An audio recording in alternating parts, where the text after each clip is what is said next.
नमस्कार, टीव्ही9 मराठीमध्ये आपलं स्वागत. मी प्रज्ञा आणि आता पाहणार आहोत 36 जिल्ह्यातल्या महत्त्वाच्या 72 बातम्या. उद्या पहिल्या टप्प्यातलं 5 जागांसाठीचं मतदान. नागपूर रामटेक मतदारसंघातील 4510 मतदान केंद्रांवर प्रशासन सज्ज. ईव्हीएम, बॅलेट युनिट आणि निवडणूक यादीचं वितरण. तब्बल 45,72,366 मतदार मतदानाचा हक्क बजावणार. भंडारा गोंदिया लोकसभेच्या निवडणुकीसाठी मतदान केंद्राकडे पोलिंग पार्टी किट घेऊन रवाना. लोकसभा क्षेत्रात एकूण 9266 कर्मचाऱ्यांच्या माध्यमातून 2133 केंद्रांवर मतदान होणार. भंडारामध्ये जिल्हा निवडणूक यंत्रणा सज्ज. कडेकोट पोलीस बंदोबस्तासह संवेदनशील केंद्रांवरती विशेष लक्ष राहणार. जिल्हाधिकाऱ्यांची माहिती. नांदेड जिल्ह्यामध्ये लोकसभा निवडणुकीची तयारी जोरात. जिल्ह्यामध्ये 47 मतदान केंद्र तर अधिकारी कर्मचाऱ्यांची संख्या 13,000वर. चंद्रपूरमध्ये उद्या होणाऱ्या मतदानासाठी जिल्हा प्रशासनाची जय्यत तयारी. मतदान पथकं मतदान केंद्रावरती जाण्यासाठी सज्ज. एकूण 18,37,906 मतदार मतदानाचा हक्क बजावणार. गोंदिया जिल्ह्यातील 1288 मतदार केंद्रावर जिल्हा प्रशासन सज्ज. मतदान केंद्रावरती 723 व्हीलचेअरची सुविधा. नियुक्त कर्मचाऱ्यांसाठी 181 बसेस आणि 241 जीपची व्यवस्था. छत्रपती संभाजीनगर लोकसभेसाठी प्रशासनाकडून अधिसूचना प्रसिद्ध. संभाजीनगरात 13 मे रोजी मतदान प्रक्रिया पार पडणार. आजपासून 25 एप्रिलपर्यंत अर्ज दाखल करता येणार. माढा लोकसभेसाठी अर्ज दाखल करण्यापूर्वी राम गायकवाडांची रेड्यावरती बसून रॅली. गायकवाड मराठा समाजाचे राज्य समन्वयक. बुलढाण्यामध्ये महालोकशाही आघाडीच्या उमेदवाराचा आगळावेगळा प्रचार. दुचाकीवरती गॅसचा सिलेंडर ठेवून अस्लम शहा यांचा प्रचार. निवडून आल्यास 300 रुपयांमध्ये घरपोच सेवा देण्याचंही आश्वासन. लातूरचे भाजपचे उमेदवार सुधाकर शृंगारे यांनी भरला उमेदवारी अर्ज. भाजप प्रदेशाध्यक्ष चंद्रशेखर बावनकुळे आणि मंत्री संजय बनसोडे यांची उपस्थिती. तर शहरातनं काढण्यात आली मोठी रॅली. सोलापूरमध्ये भाजप आणि वंचितच्या उमेदवाराच्या अर्जात त्रुटी. भाजप उमेदवार राम सातपुतेंच्या अर्जावर एक स्वाक्षरी बाकी. तर वंचितच्या राहुल गायकवाड यांचं दाखल केलेलं प्रतिज्ञापत्र आयोगाच्या नमुन्यात नाही. साताऱ्यामध्ये उदयनराजे भोसले यांचं भव्य शक्तीप्रदर्शन. उदयनराजेंच्या प्रचारात शिवेंद्र राजेही झाले सामील. दोघांनी हातात कासरा धरून बैलगाडा हाकला. बीआरएस नेते भगीरथ भालके यांची प्रणिती शिंदे यांची भेट आणि पाठिंबा. सुशीलकुमार शिंदेंची भेट घेतल्यानंतर भालकेंकडून पाठिंबा जाहीर. अहिल्यादेवींचे वंशज भूषणसिंग होळकर राष्ट्रवादी शरद पवार पक्षात प्रवेश करणार. होळकर यांची प्रदेश उपाध्यक्षपदी आणि लोकसभा निवडणुकीच्या स्टार प्रचारकांच्या यादीमध्ये लागली वर्णी. महायुतीच्या पोस्टरवरती राज ठाकरेंचा फोटो. बच्चू कडूंचा फोटो गायब. अमरावतीमध्ये महायुतीला विरोध केल्यानं कडूंचा फोटो नसल्याची चर्चा. सिंधुदुर्गमध्ये नारायण राणे यांना उमेदवारी जाहीर होताच कार्यकर्त्यांकडून आनंद साजरा. राणेंच्या समर्थनार्थ ठिकठिकाणी फटाक्यांची आतिषबाजी. अमित शहांच्या सभेसाठी रत्नागिरीमधील मैदान निश्चित. भाजपकडून गोगटे कॉलेजमधील जवाहर मैदानाची जागा निश्चित. सभेसाठी मंडप उभारणीच्या कामाला सुरुवात. बुलढाण्यामध्ये पार पडला कॉफी विथ रविकांत तुपकर कार्यक्रम. रविकांत तुपकरांच्या संवाद कार्यक्रमात डॉक्टर, केमिस्ट, पॅथॉलॉजिस्ट, व्यापारी आणि उद्योजकांचा सहभाग. जळगावमध्ये ठाकरे गटाचे उमेदवार करण पवार यांच्या प्रचारार्थ महाविकास आघाडीची बैठक. करण पवार यांना लोकसभेत विजयी करण्याच्या पदाधिकाऱ्यांचा निर्धार. वर्ध्यामध्ये महायुतीचे उमेदवार रामदास तडस यांच्या प्रचारार्थ अभिनेत्री रीमा सेन यांची प्रचार रॅली. रॅलीमध्ये उमेदवार रामदास तडस यांच्यासह भाजप घटक पक्षातील कार्यकर्त्यांचाही सहभाग. काँग्रेसच्या राज्य महासचिव उत्कर्ष रुपवतेंचा वंचितमध्ये प्रवेश. अकोल्यामध्ये प्रकाश आंबेडकरांच्या उपस्थितीत पक्षप्रवेश संपन्न. नांदेडमधील मवियाचे उमेदवार वसंतराव चव्हाण यांचा मतदारांशी संवाद. तरोडा नाका परिसरातील नागरिकांशी संवाद साधत काँग्रेसला साथ देण्याचं आवाहन.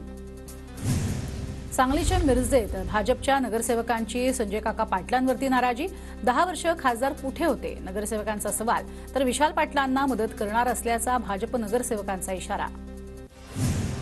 नांदेडमधील मवियाचे उमेदवार वसंतराव चव्हाणांचा मतदारांशी संवाद. तरोडा नाका परिसरातील नागरिकांशी संवाद साधत काँग्रेसला साथ देण्याचं आवाहन. पुण्याच्या भोरमध्ये रंगली भव्य कुस्ती स्पर्धा. सुप्रिया सुळेंनी पती सदानंद सुळे यांच्यासोबत लुटला कुस्ती पाहण्याचा आनंद. तर कुस्ती स्पर्धेत 200हून अधिक पैलवानांनी नोंदवला सहभाग.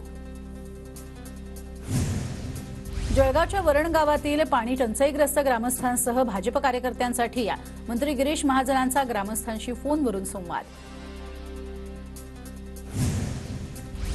कल्याणमध्ये खासदार श्रीकांत शिंदेंच्या कार्यकर्त्यांकडून दुर्गाडी देवी मंदिरामध्ये महाआरती। श्रीकांत शिंदेंच्या यशासाठी समर्थकांचं देवीला साकडं। पंतप्रधान नरेंद्र मोदींची परभणीत परवा सभा। सभेच्या 2 दिवस आधी परभणीत ट्रॅफिक जॅम। उड्डाणपुलापासून 5 किलोमीटरपर्यंत लागल्या वाहनांच्या रांगा। साताऱ्याच्या कराडमध्ये खासगी विमान प्रशिक्षण संस्थेच्या विमानाचा अपघात। प्रशिक्षण सुरू असताना विमान धावपट्टीवरनं घसरून विमानतळाच्या भिंतीला धडकलं। विमानाचं किरकोळ नुकसान। यवतमाळच्या वसंतराव नाईक जिल्हा शासकीय वैद्यकीय रुग्णालयामध्ये एसीचा स्फोट। शॉर्ट सर्किटमुळे स्फोट झाल्याचा अंदाज। शिर्डीमध्ये दहीहंडी फोडून 3 दिवसीय रामनवमी उत्सवाची सांगता। गेल्या 3 दिवसात लाखो भाविकांची साई दर्शनासाठी झाली होती गर्दी। पंढरपूरच्या विठ्ठल रुक्मिणी मातेच्या मंदिरात होणाऱ्या चैत्र एकादशी सोहळ्यासाठी मंदिर प्रशासन सज्ज। भाविकांच्या सोयीसाठी पत्रा शेडची उभारणी। शिखर शिंगणापूर यात्रेसाठी तेल्या भुत्याच्या कावडीचं प्रस्थान। 20 तारखेला कावड घाट यात्रेचा थरार रंगणार। चैत्रोत्सवानिमित्त नाशिकच्या सप्तशृंगी गडावरती जाण्यासाठी मालेगाव बस आगारातनं 10 विशेष बसेसची व्यवस्था। भाविकांची गर्दी लक्षात घेता बस संख्या वाढवण्यात येणार। व्यवस्थापकांची माहिती। भंडाऱ्यातील आड्याळमध्ये सुप्रसिद्ध घोडा यात्रेला उत्साहात प्रारंभ। नियोजनासाठी विविध समित्याही स्थापन। नाशिकमध्ये 2च दिवसात गंगापूर धरणातनं काढण्यात आला 2350 क्युबिक मीटर गाळ। तब्बल 194 हायवे तसंच ट्रकद्वारे जलसमृद्ध नाशिक अभियानाचं काम वेगात सुरू। लोकसभा निवडणुकीच्या आचारसंहितेमुळे तमाशा मंडळांना फटका। आचारसंहितेमुळे यात्रा कमिटींनी तमाशाकडे फिरवली पाठ। रत्नागिरीच्या राजापूर नगर परिषदेमध्ये 86% करवसुली। ऑनलाईन कर भरणा प्रणालीला नागरिकांचा चांगला प्रतिसाद। जळगावच्या वडगावात अवैध दारू विक्री। दारूबंदी झाल्याशिवाय मतदान करणार नाही नागरिकांचा पवित्रा। लासलगाव इथे मोठ्या थाटात पार पडला अनाथ गौरी नावाच्या मुलीचा विवाह सोहळा। गौरीचे पालक संगीता आणि दिलीप गुंजाळ यांच्याकडनं शेकडोंच्या संख्येनं उपस्थित असलेल्या वऱ्हाडी मंडळींसाक्ष सासरी पाठवली। साखर उत्पादनात राज्याची मक्तेदारी। सलग 3ऱ्या वर्षी उत्तर प्रदेशला मागे टाकत सर्वाधिक उत्पादन। यंदा 109 लाख मेट्रिक टनांपेक्षा अधिक साखरेचं उत्पादन। बीडच्या परळीमध्ये बोर्डा मध्यम प्रकल्पातील पाण्याची पातळी घटली। फक्त 5% पाणीसाठा शिल्लक। स्थानिकांसमोर पाणी टंचाईचं संकट। छत्रपती संभाजीनगरमध्ये खोजेवाडी गावामध्ये राज्यातील पहिली चारा छावणी सुरू। 10,000 जनावरांची क्षमता असलेली चारा छावणी सुरू। पुण्याच्या भामा आसखेडमधील आवर्तन अखेर 28 दिवसानंतर बंद। धरणातील पाणीसाठा 27% कमी। परिसरात पाणी टंचाईची समस्या। वाशिमच्या मुंगळा गावामध्ये कृषी पंपासाठीचा वीज पुरवठा 15 दिवसांपासून बंद। पाणी बंद झाल्यानं उन्हाळी पिकांचं नुकसान। वीज पुरवठा सुरळीत करावा अशी शेतकऱ्यांची मागणी। पुणे जिल्ह्याला अवकाळी वादळी पावसानं झोडपलं। शेतीचं मोठं नुकसान। त्वरित पंचनामे करून नुकसान भरपाई देण्याची मागणी। पुण्याच्या खेडमध्ये वादळी वाऱ्यासह मुसळधार पावसाचं थैमान। जवळके या भागामध्ये फळबागा आणि उन्हाळी पिकांचं मोठ्या प्रमाणात झालं नुकसान। मालेगावात तापमानाचा पारा 43 अंशांवर। काल 43.2 अंश सेल्सिअस इतक्या तापमानाची नोंद। दुपारच्या सुमारास रस्त्यावरती पाहायला मिळतोय शुकशुकाट। कोकणात 3.25 लाख आंब्याच्या पेट्या वाशी मार्केटमध्ये दाखल। सध्या आंब्याला 200 ते 800 रुपयांपर्यंत दर।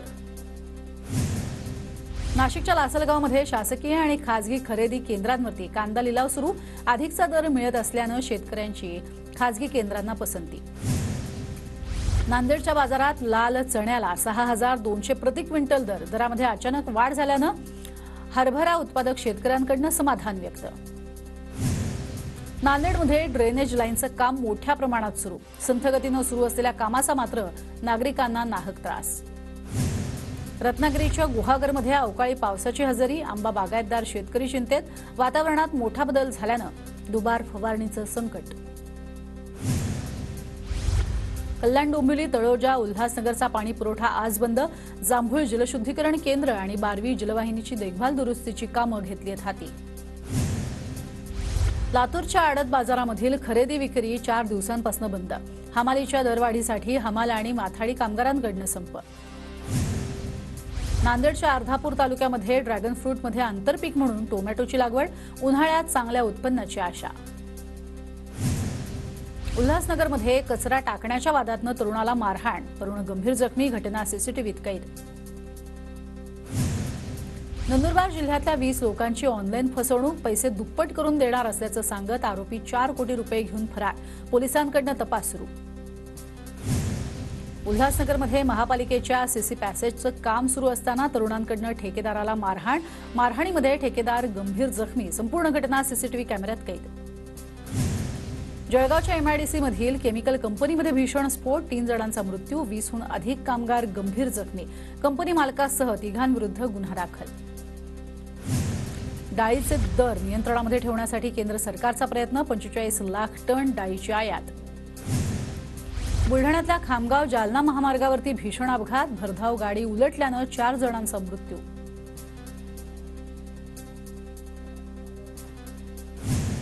वाशीमध्ये मोटरसायकल चोरट्याला अनसिंग पोलिसांकडून अटक. एक आरोपी अद्याप फरार. पोलिसांकडून फरार आरोपीचा शोध सुरू.